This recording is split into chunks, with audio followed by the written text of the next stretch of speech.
Hi everybody, I have a project to share with you today. We are going to be making these owls by WoolPets. You can find this at A Child's Dream and at Rainbow Resource. So before I was even able to explain to my kids how to do one, my 5-year-old did it on her own. She looked at the instructions and just made this while I was busy setting up. I think she did a great job. And I'm going to put this one aside and I'm going to show you how to make one of these and the supplies that you'll need. And this is actually intended for older children because it has a very sharp needle. So it's actually intended for kids 10 and up. So if your kids are going to be younger and they're doing this, then do supervise them because I'm going to show you the needles. They're very sharp and even as an adult, I've like poked myself many times with them. And I also want to point out that it comes with everything you need except for one thing. Let me pull everything out and then I'll tell you what else you need. And this is the softest wool felt or wool batting. It's really, really nice.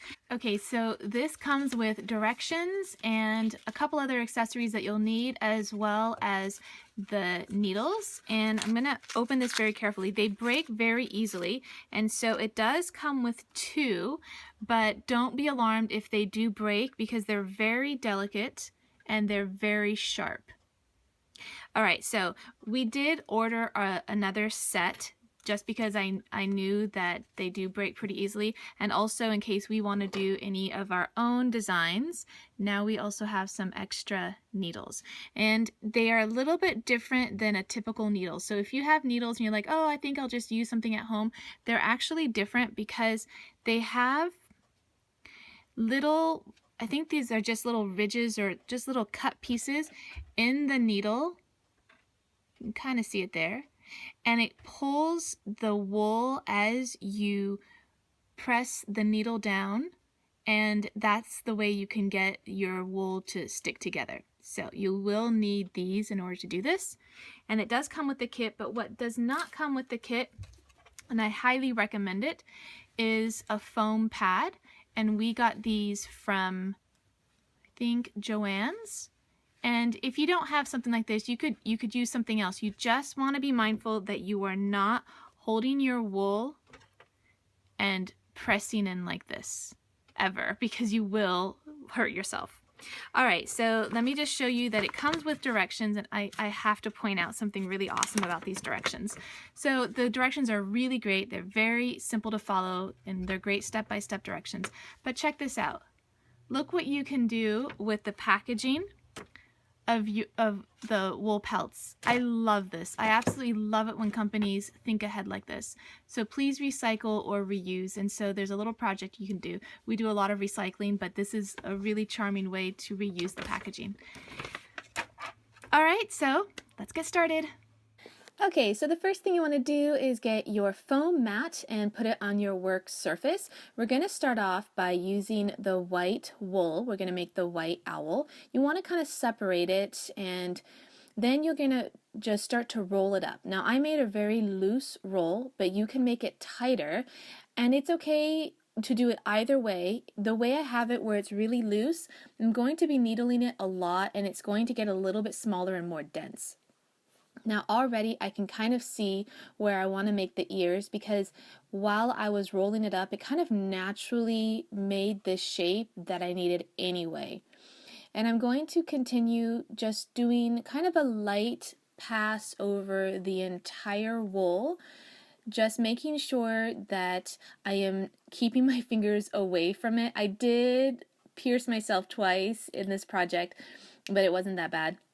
You just want to make sure you're not ever holding your project in your hand and piercing it in the direction of your hand. So I'm just working on the ears. It actually took a lot longer than I expected just to get this form right. And I thought, oh, well, that's okay. The rest of it will be pretty easy. But no, this whole one took quite some time. I want to say about a half an hour to complete. So now I'm going to work on the eyes, and I'm just pulling a little bit of this golden wool together. I just sort of put it between my fingers, just a very small wispy piece of it. And this is, I think, an intermediate project, so it's not something that I would recommend if it's your first time doing a felting project. And now we want to just work on the pupils of the eyes, and you want just a tiny, tiny little bit of black. And I'm just kind of rolling it up in my fingers. Now the thing is that when you are piercing wool that's quite tight like this, it's a little bit harder for it to stick to the wool underneath it. The wool tends to do better when it's really full with air and not too wound tight. So now I'm going to do just the outer parts of the eye with a little bit of black. This took a lot of time to do. And as I was looking at the directions, I thought I had done it wrong. So then I had removed some of the black and then I put the black back on. But really, it doesn't matter. Once you're done with it, those little details aren't going to matter too much. So I'm working on the beak right now, and I just tried to get it into somewhat of a triangle shape. My son, who worked on this at the same time that I was working on it, ended up cutting his beak using a pair of scissors. He got a little bit frustrated. He's 10, and he got a little bit frustrated, and I let him cut it with scissors, even though it's not really recommended that you do that. The next thing we want to work on are the wings. And I took a little bit of wool, but it wasn't quite enough, so I'm going to take a little bit more. You never really want to cut it. You just want to kind of pull it apart. And I'm doubling this up a little bit, and I don't know that this is a proper technique or not, but it's something that I found helpful for me for this part of the process. And this is where your foam mat really comes in handy, because I'm just needling this into the foam mat, and you want to pull it up pretty frequently, otherwise it will end up really adhering to that foam mat quite a bit.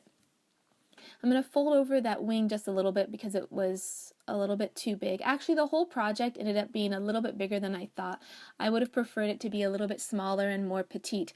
The thing is that the box says that you can get 2 projects out of this, and really you could get definitely 4 and maybe 6 if you made these a little bit small. So I think it's a really great value, because when I first purchased these, I thought you were only getting 1, and so I purchased 1 for each of my kids, and we ended up only needing 1 package. And this was a few years ago when we did, I think the penguin was the first one we did. So this one comes with these pipe cleaners to make the feet, and you could even just use scissors to cut this, but I didn't want to ruin my scissors, so I've got some wire trimmers there. And then you want to wind some of this golden wool around the pipe cleaner. You don't want it to be too tight, and you can have it be a little bit loose in some places and let a little bit of the white show through. It doesn't have to be a really full coverage over the pipe cleaner. And we're going to work on the feet. So I had used another tool to kind of bend the wire, but I didn't really need to do that. I just used my fingers.